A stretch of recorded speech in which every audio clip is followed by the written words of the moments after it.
Okay, well, here we are at the Tweed Building, the head of the home for the Department of Education.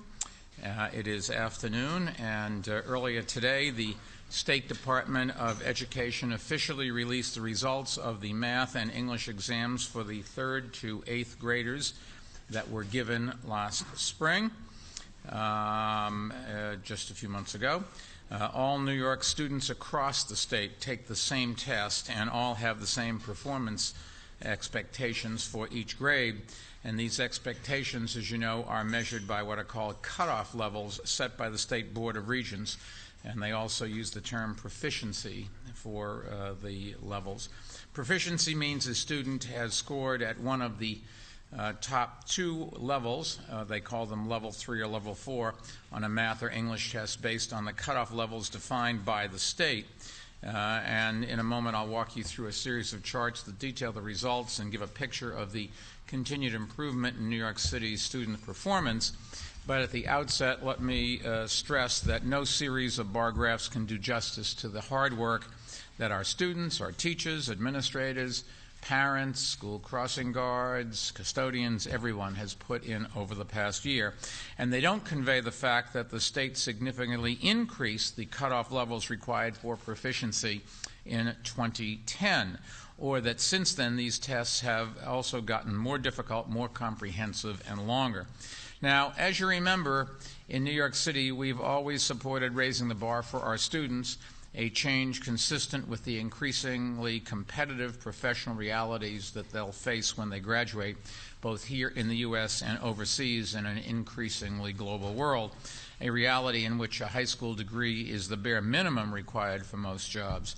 And in fact, to get the better jobs, you need a lot more than that. Our administration's core philosophy when it comes to education has always been that if we raise expectations, our kids will meet them. We have an obligation to ask them to strive for greater and greater heights. We also owe it to them to make sure that we give them the effective teachers they need to reach those heights, and that's why we focus so much time and energy on teacher training and evaluation, and I think we can fairly say it is paying off. Now, the results. I'm happy to report that this year's results are very positive, and that they are not only a celebration of our students, but also of the parents and educators that work day in and day out to bring out the best in them. And as we'll see, the performance of New York City students continues to improve relative to previous years and relative to their counterparts across the state. And those are the only 2 legitimate comparisons to measure performance that we have. We can look and see the progress from one year to another across the state, and we can look at us versus the rest of the state. It's really very difficult, if not impossible, to compare how well our students are doing versus students in other countries or in other states because they don't take the same tests. But this way, because the tests are given every year and because everybody in the state takes the same test, the 2 comparisons that we have to measure our performance are those. And the fact is, this year there has been an increase in every grade and for every single group of students, especially in our charter schools, but also in our non-chartered public schools. Now, I think we can do better, and we'll continue to do everything that we can to ensure that every single New York City student graduates ready for college and the working world. But we can be very encouraged, I think, by the story being told today, and let me show you some of these scores. Here, this chart shows our student performance versus the rest of the state. In green, it is the traditional New York City schools, English on the left, math on the right. The blue are New York City charter schools, which, as you remember, are city schools. They're just different kinds of public schools. And then for the rest of the state, in orange, the rest of the state is New York after they take out the numbers for New York City, so you're not double counting.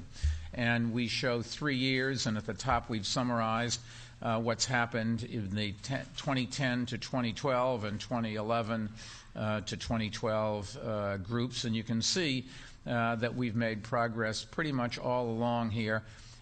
In fact, if you take a look, we've almost caught up to the rest of the state, something that I think if you started 10 years ago when this administration came into office, we said we were going to do that. There is nobody that would have believed we could have possibly done that. The city's results are broken down, as I said, into the charter and non-charter.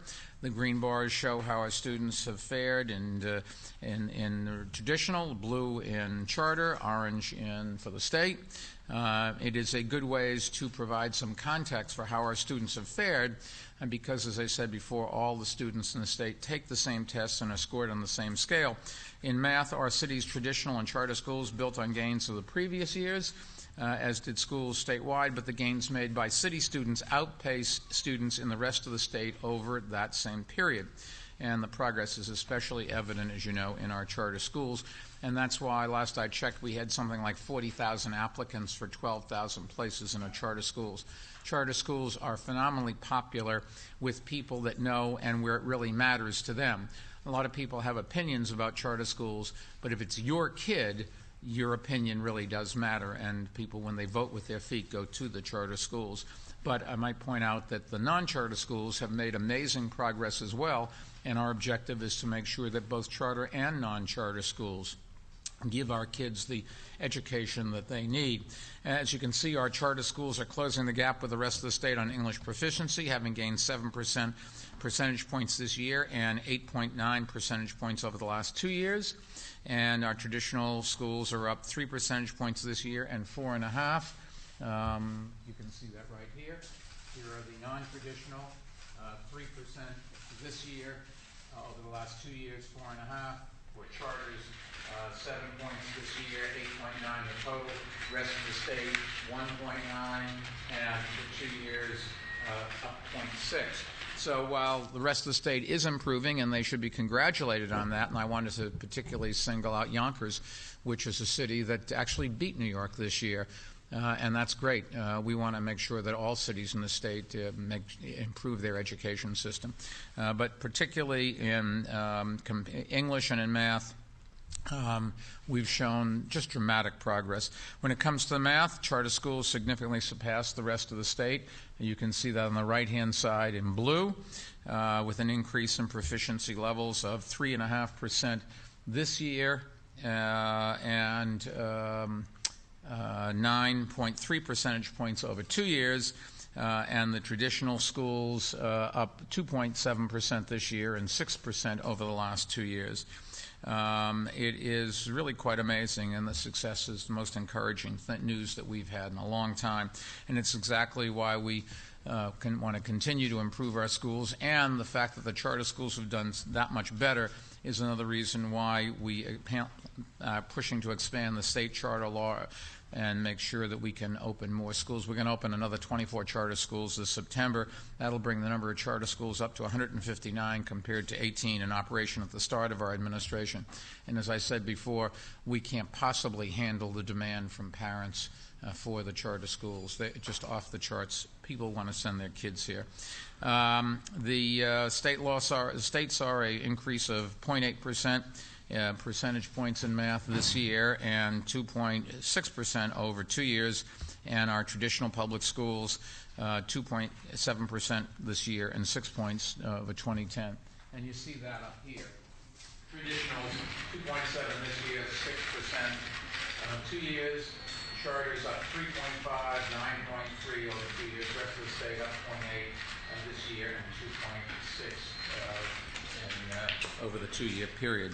Now, the next slide shows you performance over the last 3 years among the largest ethnic groups, English language learners and students with disabilities. And if you look, in math, every single group has showed increases level of proficiency. Since 2010, Hispanic and black students have made the biggest gains.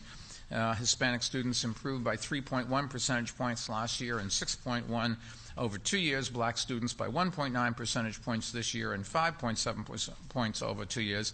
In math, their rate of gain is exceeded only by students with disabilities, whose proficiency rates have increased by 7 points over the same period. And that progress shows that we're continuing to have success in addressing the achievement gap between students of different races. There still is a gap. It is totally unacceptable, inexcusable, and it is our responsibility to rectify, and we are continuing to do everything in our power to eliminate that gap by providing students with the support they need in the classroom, and out of school through the programs that make up the Broad-Based Young Men's Initiative. And we're looking forward to the day when race has no part to play in predicting educational success. Until that day, I think it's fair to say none of us should sleep easily. Now, here's the same thing for English. This year, black and Hispanic students also made gains in English, 2.2 and 2.8 percentage points respectively. Over 2 years, black students have improved 4.4% and Hispanic students 3.8%. Nearly every group made improvements this year. The only group that didn't was English language learners. And that's because they're trying to learn a new language, not just learn their basic language better. But there is evidence that fewer students fell into this group last year because they reached a level of fluency that their inclusion in it into the general population, which is exactly where you want them to be. The next slide shows you by grade, and the positive trends exist here. That holds true for math, where the biggest increases were in 4th and 6th grades. And if you look at the 4th and 6th grades, they went up 3.4% and 3.3% respectively last year, and 7.3 and 6.3 percentage points over 2 years. And then if you look in English, it is similar kind of thing. We saw increases across the board. Maybe the most impressive is the 7th and 8th graders that made the most improvement. This is over here. And if you, we all know that the evidence that the middle school is the most problematic in education. And these results really are promising. 7th and 8th graders made the biggest improvement, and that may be early evidence of the impact of the middle schools initiative that Chancellor Walcott is spearheading. I think it's fair to say around this country, everybody says this is where the real problems are. The proficiency rate for 7th graders increased nearly 7 points last year. Now, today's scores are a real credit, as I said before, to the teachers and administrators who educate, inspire, and work hard every day to help our students, and to the parents and families who stand behind the kids and give them the guidance and support they need to fulfill their potential. And most of all, to the students who studied hard and made us proud. For those who have to find something to worry about, it's true that next year's test scores will be re-engineered. Tests will be re-engineered to raise the bar even to greater heights. We expect them to be made more difficult, and in fairness to our students, we can expect next year's scores to reflect that. Chancellor Walcott is going to speak about that in a minute, but make no mistake, there is still more work to be done. The progress we see this year doesn't give us a reason to rest. Quite the contrary, it gives us a reason to strive for even greater gains. But there's no question our students are headed in the right direction. So now let me turn the floor over to Chancellor Dennis Walcott so you can hear his thoughts on today's scores. Dennis, I just want to say congratulations. Thank you, Mr. Mayor. Just a wonderful accomplishment and something you're going to look back on for the rest of your life. Thank you, Mr. Mayor, and thank you for your leadership and vision, and we truly appreciate it. The improvements we're seeing here today really do support your belief that with high expectations and hard work and a focus on strong instruction, all of our students can achieve, and we can move the needle in the nation's largest school district. Thank you for your leadership and your vision as well. Perhaps the change that best reflects this vision are the new schools opened under this school administration, both charter and the traditional schools. So if you take a look at the chart there, we break it out. This slide shows how these new schools have dramatically outperformed the schools that they have replaced. The schools that have been phased out and were approved for turnaround have continued to struggle by contrast. So if you take a look here at the charter schools and the new schools, you'll see the increased performance. You take a look at the phase-out schools and turnaround, while there's been an increase, they definitely continue to struggle compared to the charters and new schools and our New York City traditional schools as well. If you take a look on the other side, you'll see that in math as well. You'll see the New York City traditional schools are up at 60. Here, the New York City charter and new schools, 58.9. But with our phase-out and turnaround schools, while there again has been a slight increase, they continue to struggle at 27%. And that, to me, is something that we need to address and need to address quickly. As the mayor said earlier, this year's tests were longer. They were longer than last year's by 6 questions in English and 12 to 16 questions in math. But the real changes are happening next year when the state brings its tests in alignment with the Common Core standards. Next year, the state's tests will require students to do more reading and analyzing of informational passages to make arguments based on textual evidence and to apply a deep understanding of its mathematical concepts to real-world multi-step problems. In 2014-15 school year, the New York State will adopt a new national assessment which will not only include Common Core aligned questions, but will also feature new and innovative question formats like open-ended math problems with multiple paths to a solution. The assessments going forward will require close reading, complex thinking, and concept application that current tests simply don't have. Make no mistake, the new tests will be challenging for all of our students, but they are an important step forward, and I know that our educators, our students, and parents can rise to this challenge. And here in New York City, we have not been waiting for the new assessments to begin the hard work of bringing instruction in alignment with the Common Core. In the last school year alone, our teachers have authored and our students have completed over 2 million rigorous performance tasks aligned with Common Core. That's throughout our entire system. I feel certain that this focus on instruction and a role in improvements we saw this year, and I believe that it will help our students and teachers as they face next year's more difficult exams. We also know that parents play an integral role in this process in achieving success for our students. And we've been working closely with our parents, both through our schools and here at Tweed, and getting information out about Common Core, and we will continue that work in the new school year as well. Now let me talk a little bit about our middle school initiative that the mayor talked about. I also believe that the improvements we've seen in the results for our students in the middle school, and particularly in the 7th and 8th grade English, show that we're on the right track with our intense focus on the middle grades, especially in literacy. Through our middle school initiative, middle school leaders and teachers and their networks have received professional development on Common Core aligned literacy strategies, as well as literacy focused on instructional materials. This initiative builds upon our successful partnership with the City's Council's Middle School Task Force and Speaker Quinn's office, and I want to thank them for their support in this critical work as well.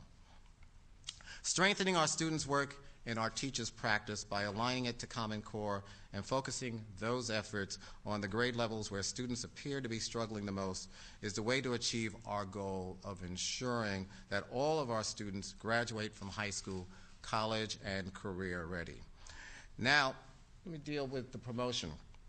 Finally, I want to turn to the question of how our students' test results line up to the promotional decisions made in June before the tests were available. Until 2010, the decision to recommend a child for summer school was made in large part on the basis of his or her state test results. Due to the late administration of the test, we've had to use preliminary results to determine whether each student in grades 3 through 8 should attend summer school. On the basis of 32,868 students were recommended for summer school this June based on that preliminary information. Based on the final test results from the state, 7,034 of those students did in fact meet the standard for promotion to the next grade. That being said, many of the students in summer school barely made a level 2, or as the mayor has indicated, the level that is just below level 3, which is really the level of proficiency. And so even though they are no longer required to attend, we encourage and I encourage that they continue to attend summer school. Parents of the impacted summer school students will receive letters from their schools regarding their child's status by the end of this week. I just want to close by reiterating that our students, our teachers, our principals, and our parents, and all the people who work at DOE should feel proud of their hard work. Despite longer tests, they have continued to raise the achievement levels. We really do know we have much more work to do to put all of our students on track for college and careers, and that's why we support the state's commitment to raise standards for curriculum and graduation to increase the rigor for next year's tests. I know that our students, our teachers are ready to take on that challenge, and we will be working closely with them and all of our parents in this upcoming year. Mr. Mayor, I want to say thank you for all of your hard work and support, and the microphone is back to you. Thank you, Dennis. Before we open the floor to questions and everybody gets done with their emailing so that they can pay attention to what we're talking about here, Let me just try to summarize for our Spanish-speaking New Yorkers what we talked about, because this is the future of our city. Tenemos los resultados de los exámenes de inglés y matemáticas del Departamento de Educación del Estado. Nuestros estudiantes en todos los niveles han mejorado, pero todavía hay más por hacer. Vamos a seguir preparando todos nuestros jóvenes para graduarse y para llegar a la universidad y el mundo profesional.